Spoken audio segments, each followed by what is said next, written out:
A former employee of a daycare in Northport is in jail on child abuse related charges. The daycare director is also charged. Police say she didn't report the alleged abuse as required by law. Now, though, a local nonprofit is having to help the parents who relied on that daycare find a new place for child care. And that is a tough task for sure. But as Fox 13's Kaylee Tracy reports, the disturbing case is shedding light on the shortage of daycare facilities already in Sarasota County.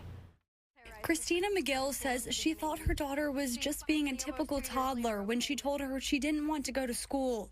Until one day, she picked her up from Building Blocks Children's Center in Northport, covered in bruises. And she goes, "This is where my teacher's been spanking me." I said, "Your teacher?" She said, "Yeah," and all up and down her back to her bottom, she had bruises covered everywhere. McGill says she reported it to the Florida Department of Children and Families and to the police a year and a half ago, but they weren't able to definitively prove the teacher did it. The daycare's director and an employee are now facing child abuse-related charges stemming from another incident that left a little boy bruised earlier this month. The teacher, Northport police say, had been fired from other daycares and has been investigated by DCF before. Police say they believe there are more incidents that haven't been reported yet and say they're compiling a list of all of the allegations against the daycare. Whenever allegations like this come forward, your heart just sinks.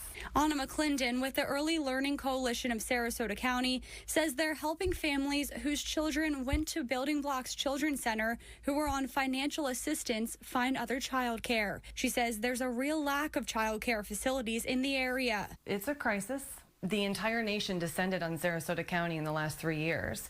So we've had population growth. We've had teachers leave the field. McClendon says there are about 155 licensed child care facilities in Sarasota County. Just a couple of years ago, that number was 175, she says. You want young people here to move here and to work here. If they have nowhere for their babies to go, they can't stay here. McClendon says the nonprofit is available to help all families in Sarasota for free to navigate finding childcare. Kaylee Tracy, Fox 13 News. And the Northport Police Department is investigating all of the allegations made against Building Blocks Children's Center. DCF also looking into the center. The Florida Department of Health is in charge of licenses for child care facilities in Sarasota County and has not gotten back to us. Neither has Building Blocks Children's Center.